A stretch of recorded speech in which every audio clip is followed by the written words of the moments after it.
तो supreme court के 5 जज कह रहे हैं उससे कम बात जो है राहुल गांधी ने कही है। राहुल गांधी की छवि खराब करने में अगर किसी का सबसे बड़ा हाथ है तो वो आरएसएस का है। देश की बदनामी भाषण देने से, देश की बदनामी विचार विमर्श करने से, देश की बदनामी संवाद करने से नहीं होती। मोदी सरकार की 8 साल की अगर उपलब्धि है जी, तो वो सिर्फ एक है कि उन्होंने देश के सारे संसाधन, सारी संपत्ति, सारे विभाग, सारी की सारी उपलब्धियां जो है, एक आदमी है उसका नाम है गौतम अडानी, उसको बेच दी। नमस्कार दोस्तों, हिंद वॉइस में आपका स्वागत है। मैं हूं इकराम, हमारे साथ एडवोकेट रविंद्र कुमार जी। सर, संसद में हंगामा मचा हुआ है राहुल गांधी को इस बयान पर जो उन्होंने विदेश में जाके या कैम्ब्रिज अभी विश्वविद्यालय गए थे उन्होंने दिया था। तो भारतीय जनता पार्टी के सभी नेता कह रहे हैं कि भारत की बदनामी की है, लोकतंत्र को गाली दी है, लोकतंत्र को बदनाम करने की कोशिश की है और हंगामे मच रहे, माफ़ी मांगो माफ़ी मांगो। दूसरी तरफ कांग्रेस कह रही है कि अडानी से ध्यान भटका रहे हैं लोग। बिल्कुल सही बात है। तो आप ज़रा बताएं इसमें क्या सच्चाई है? देखिए, मोदी सरकार की 8 साल की अगर उपलब्धि है जी, तो वो सिर्फ एक है कि उन्होंने देश के सारे संसाधन, सारी संपत्ति, सारे विभाग, सारी की सारी उपलब्धियां जो है, एक आदमी है उसका नाम है गौतम अडानी, उसको बेच दिए। अच्छा। आज गौतम अडानी 12 लाख करोड़ का आदमी बन गया और वो कोई साइंटिस्ट नहीं है। मैं हमेशा कहता हूँ कि जितने भी लोग जिन्होंने दुनिया में तरक्की की है उनकी कोई ना कोई उपलब्धि रही है। दुनिया का सबसे पहला जो अमीर आदमी माना जाता था वो हेनरी फोर्ड को माना जाता था, तो उसने कार का आविष्कार किया। एलन मस्क को मानते हैं तो उसने बहुत सारे ऐसे इजाद किए, अजूबे इजाद किए कि वो दुनिया का सबसे अमीर आदमी था। उसने, आप देखिए कि यूक्रेन और रूस की जो लड़ाई है उसमें 3200 सैटेलाइट जो है वो एलन मस्क के हैं और वो मस्क के जो सारी चीज़ें हैं वो इतनी ज़्यादा ताकतवर हैं कि अमेरिकन नासा जो है वो मस्क की सहयोगी है, मस्क की पार्टनर है और मस्क जो है जो भी काम करते हैं वो अपने आप में दुनिया में अजूबा होता है और इसीलिए उनके पास पैसा आता है। आपने देखा होगा माइक्रोसॉफ्ट जिस कंपनी ने बनाई उसके मालिक जो है वो दुनिया में सबसे अमीर आदमी बने क्योंकि उन्होंने विंडो बनाई और बहुत सारी चीज़ें बनाई।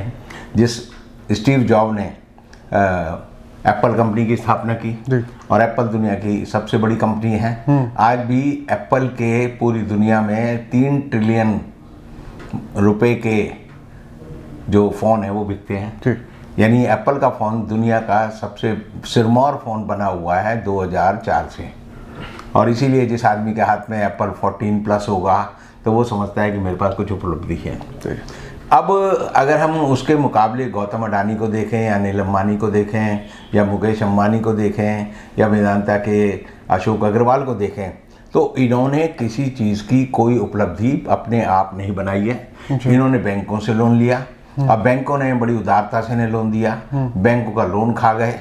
उसके बाद इन्होंने सरकारी कंपनियों को मोदी जी ने इंजेक्शन लगा कर जो है बीमार बनाया और जब वो कंपनियां बीमार हो गई तो उनका काम लेकर जो है, उनकी संपत्ति लेकर जो है उन्होंने अडानी को दे दी, मुकेश अंबानी को दे दी, वेदांता को दे दी और दूसरी कंपनियों को दे दी। तो वेदांता के ऊपर भी वही संकट है जो कि हम देखते हैं कि अडानी के ऊपर है और वही संकट बाबा रामदेव के ऊपर है क्योंकि ये सब लोग जो है पैरासाइट हैं, परजीवी हैं, दूसरों का धन हड़पने वाले डाकू हैं और इसीलिए आज तक मुझे बड़ा आश्चर्य होता है कि ईडी को, सीबीआई को, सीबीडीटी को, सीरियस फ्रॉड इन्वेस्टिगेशन विभाग को और जो दूसरे विभाग हैं डीआरआई वगैरह, उन्हें कभी भी गौतम अडानी के ऊपर उंगली उठाने की हिम्मत नहीं हुई। यानी कि मुद्रा पोर्ट जो अडानी का पोर्ट है उसमें सबसे ज़्यादा हिंदुस्तान की आने वाली हीरोइन पकड़ी जाती है और जितनी पकड़ी जाती है वो समझो 10% पकड़ी जाती है। तो अगर 10% पकड़ी गई है तो 90% तो हिंदुस्तान में खपत हुई और गुजरात आज दुनिया का सबसे बड़ा सेंटर है हीरोइन का और मादक पदार्थों का, लेकिन वहाँ तक जो है हमारे जो कस्टम वाले हैं, नारकोटिक्स वाले हैं, वो नहीं पहुँचते। वो शाहरुख खान को ढूंढते हैं कि किसी आदमी के बच्चे को ज़बरदस्ती कैसे फंसाया जाए और आपको पता है, मैंने पहले भी कहा था कि फर्जी सारा छापा है जी। और ये प्रूव हुआ। अब जो ये सवाल है कि राहुल गांधी ने देश की बेइज्जती कर दी, ये एक सवाल जी। अब सवाल ये कि राहुल गांधी ने ऐसे कहा क्या? पहले उसका भाषण सुनो। बिल्कुल। भाषण में उसने कहा कि भारत में लोकतांत्रिक संस्थाओं का क्षय हो रहा है, उनका जो है पतन हो रहा है, उनके रहते हुए देश में लोकतंत्र जो है सुरक्षित नहीं है। यही बात मैं हमेशा कहता हूँ कि हमारा जो इलेक्शन कमीशन है वो इतना बेईमान लोगों से भरा हुआ है कि वो हर काम करता है जिससे हिंदुस्तान के लोकतंत्र की कब्र खुदे। और ये बात मैं नहीं कह रहा, मैं तो पहले कहता था।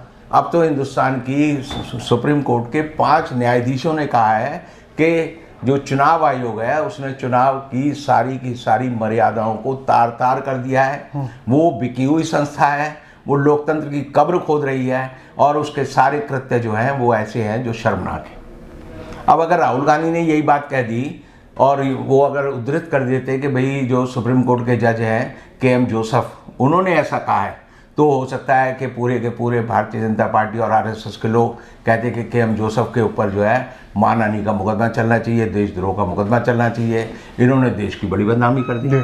तो जो सुप्रीम कोर्ट के 5 जज कह रहे हैं उससे कम बात जो है राहुल गांधी ने कही है। सुप्रीम कोर्ट के जजों को ऊपर जो है ये आक्षेप लगने चाहिए जो राहुल गांधी ने कहे हैं। अगर मैं राहुल गांधी की जगह वहां होता तो मैं कहता जी मैं नहीं कह रहा, ये सुप्रीम कोर्ट के 5 न्यायाधीशों ने कहा है, मैं वही पढ़ देता तो उससे सबको पता चल जाता कि सुप्रीम कोर्ट की राय देश की सरकार के बारे में क्या है। तो राहुल गांधी ने जो मुद्दे उठाए, कैम्ब्रिज का जो मंच है जहां पर राहुल गांधी को तीसरी बार इस बार बुलाया गया, उन्होंने भाषण दिया और भाषण बड़ा अच्छा भाषण दिया, 1 घंटे से ज़्यादा का भाषण था। सब लोगों ने उसे सुना, उसके बाद उसकी सराहना की और सब लोग जो थे ये मान रहे थे कि राहुल गांधी ने जो बात कही है बड़ी समझदारी की बात। अब ये सवाल ये है कि भाई आप ये कहते हैं कि राहुल गांधी ने देश को बदनाम किया है। जब मोदी जी ने कहा कि 70 साल तक देश में कुछ नहीं हुआ, लोगों को बड़ी शर्म आती थी ये कहते हुए हम भारतीय हैं, और भारतीय पैदा होने पर लोग शर्म करते थे कि मैं किस देश में पैदा हो गया। ये बात देश के प्रधानमंत्री मोदी जी ने कही। मोदी जी जब बर्लिन गए वहाँ पर उन्होंने जो है राजीव गांधी का मजाक बनाया और उन्होंने कहा कि राजीव गांधी ने 1988 में कहा था कि 1 रुपया भेजता हूँ तो 14 पैसे पहुँचते हैं, और वो पैसे जो है 86 पैसे कहाँ गुम हो जाते हैं, कौन खा जाता है। ये बात राजीव गांधी ने जो कही थी बड़ी सही बात कही थी, और उसका उनका एक मंतव्य था। एक बात को लेकर आप छीनने लगो उसे तो 86 रुपये, 1 रुपये में 86 पैसे कहाँ जाते हैं, वो खर्च होते हैं। जो पैसा जाता है कि जैसे हम कहें जी हमें राहत पहुंचानी है बिहार में, तो पहले तो वहाँ एक ऑफिस खरीदा जाएगा, उस ऑफिस का खर्चा होगा, वहाँ मेज कुर्सियाँ खरीदी जाएंगी, उसका खर्चा होगा, वहाँ बिजली लगेगी, उसका खर्चा होगा, वहाँ पर जो है गाड़ियाँ आएंगी, उनमें पेट्रोल डलेगा, उसमें जो कर्मचारी हैं उनमें जो है तनख्वाह बटेगी, उनकी वर्दी बटेगी, उनके लिए बारदाना आएगा। मान लीजिए अगर राहत बांटनी है तो आप उसके लिए टोकरी भी खरीदेंगे, तसले भी खरीदेंगे, कढ़ाई भी खरीदेंगे, चीज़ भी बनाएंगे। बिल्कुल। तो राजीव गांधी ने कहा था कि 86 पैसे जो है ताम झाम में खर्च हो जाते हैं, उन्हें कोई खा नहीं जाता। लेकिन इस बात को मोदी जी हों या आरएसएस के लोग हों वो ऐसे बताते हैं जैसे रुपया घिस गया। मोदी जी ने कहा था रुपया घिस जाता है, अब घिसता हुआ रुपया मोदी जी ने कहा तो तब तो बड़ी ताली पीटी। लेकिन अब राहुल गांधी ने वही बात दोबारा दोहराई कि भाई ऐसा ऐसा हो रहा है, तो इनके जो है एक पूरे शरीर में जो है जिसे ततैये होते हैं वो लड़ जाना वो हो गया। एक बात और है सर, बीजेपी वाले तो आक्रामक रूप इस्तेमाल कर रहे हैं राहुल गांधी के लिए, लेकिन आरएसएस से जुड़े लोग वो बहुत ही समझाने के तरीके से नरम रवैया राहुल गांधी के प्रति। देखिए राहुल गांधी की छवि खराब करने में अगर किसी का सबसे बड़ा हाथ है तो वो आरएसएस का है। अच्छा। आरएसएस का एक ध्येय है, वो राहुल गांधी को पप्पू सिद्ध करने में लगे रहते हैं। सोनिया गांधी को वो बताते हैं बार वाला थी, डांस करती थी, कैबरे जैसे करती हो। वो प्रियंका वाड्रा के बारे में कहते हैं लड़की जो है शराब पीती है, इसके जो है और लोगों से संबंध है। ये प्रियंका के पति के बारे में कहते हैं जमीन चोर है, ये जमीन खा जाता है। लेकिन ये सारी बातें जब लोग रूबरू होकर आमने सामने देखते हैं, जब दूध का दूध पानी का पानी करते हैं, तो पता चलता है इस सारे के सारे अफवाहों को फैलाने के पीछे अगर इस देश में अफवाहों की सबसे बड़ी फैक्ट्री है तो वो आरएसएस है। आरएसएस के बारे में इंदिरा गांधी कहती थी ये अफवाहें फैलाने वाली फैक्ट्री है, दे आर रूमर मॉन्गर्स। इससे पहले सरदार पटेल ने खुद कहा कि आरएसएस देश को बदनाम करने में लगी रहती है, इसका एजेंडा जो बड़ा गलत है, और उन्होंने महात्मा गांधी की हत्या के लिए आरएसएस को और जो उस समय हिंदू महासभा थी उसको जिम्मेदार माना था और उस पर बैन लगाया था जी। तो आरएसएस जैसी संस्था पे बैन लगा। आरएसएस का मूल मंतव्य क्या है? आरएसएस चाहती है कि आप साइंटिस्ट ना करो। एक भी साइंटिस्ट जो है आरएसएस पैदा नहीं कर सकी। ये जरूर है जो साइंटिस्ट हैं उन्हें कोप पंडुप जरूर बना दिया। आप इसरो के जो प्रधान थे वो जब हिंदुस्तान से उन्हें रॉकेट भेजना था मंगल ग्रह पे तो वो नारियल फोड़ रहे थे, जगत गुरु शंकराचार्य के कदमों में लेट गए और उन्होंने समझा कि ये ताम झाम मंत्रोच्चार से जो है हमारा रॉकेट बड़े आराम से मंगल ग्रह पे उतर जाएगा। लेकिन जब उतरने की घड़ी आई तो मोदी जी भी रोने लगे और वो भी रोने लगे। तो इसका मतलब यह है कि ये लोग वैज्ञानिक पद्धति के लोग नहीं हैं, ये लोगों को भीड़ में बदलना चाहते हैं। अनपढ़ों लोगों की भीड़ में देश को बदल लेंगे तो उससे क्या होता है कि भीड़ के पास दिमाग नहीं होता। और आप ऐसे समझिए कि मैं हूं आपके सामने तो मेरे पास एक दिमाग है। जब मैं और आप हो जाएंगे, हम भीड़ में जुड़ गए तो मेरा दिमाग आधा हो गया, आपका आधा हो गया और 1 लाख लोगों की भीड़ हो गई तो एक आदमी का दिमाग जो है 1/1 लाख हो जाएगा। यानी वो दिमाग जो है काम करना बंद कर देता है और वो जो है आदमी पूरी तरह से पूरी उस तरह का हो जाता है जैसे एक बूंद है, उससे आप जो है घड़ा नहीं भर सकते। लेकिन आप लाखों करोड़ों अरबों खरबों बूंदों को इकट्ठा कर लें तो उससे बाढ़ आ सकती है, पूरी की पूरी प्रकृति जो है तहस नहस हो सकती है। तो ये लोग जो है भीड़ का इस्तेमाल जो है गलत इरादों से करते हैं और हिटलर शाही में इनका पूरा यकीन है। हिटलर ने कहा था कि जब भी आपको जनता को बोलना है बड़ा झूठ बोलो। और मैकियावेली को मैं हमेशा याद करता हूँ, उसने हमेशा कहा कि वो king when there is a threat to your power divert the attention of the people. यानी वो राजा जब तेरी सत्ता को खतरा हो तो लोगों का ध्यान पलट दे, बदल दे। तो इसीलिए आप देखेंगे कि अडानी की बात हिंदुस्तान के किसी भी मीडिया ने नहीं की।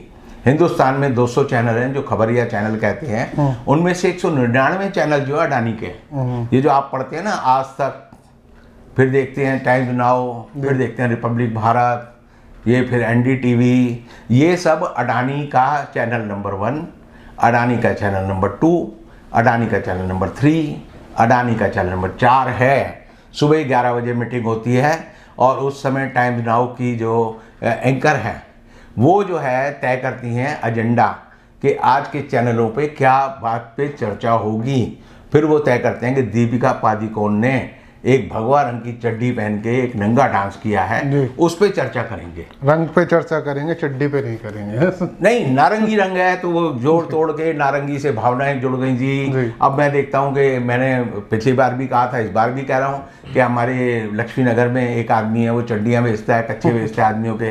तो मैंने उससे ऐसे मजाक में कहा, भाई सबसे ज़्यादा चड्डियाँ, कच्छे और ब्लेजरी किस रंग की बिक रहे हैं? तो उसने कहा जी अब भगवा रंग की ब्लेजरी बिक रही हैं, भगवा रंग के कच्छे बिक रहे हैं, भगवा रंग की अंडरवियर और पैंटी बिक रही हैं।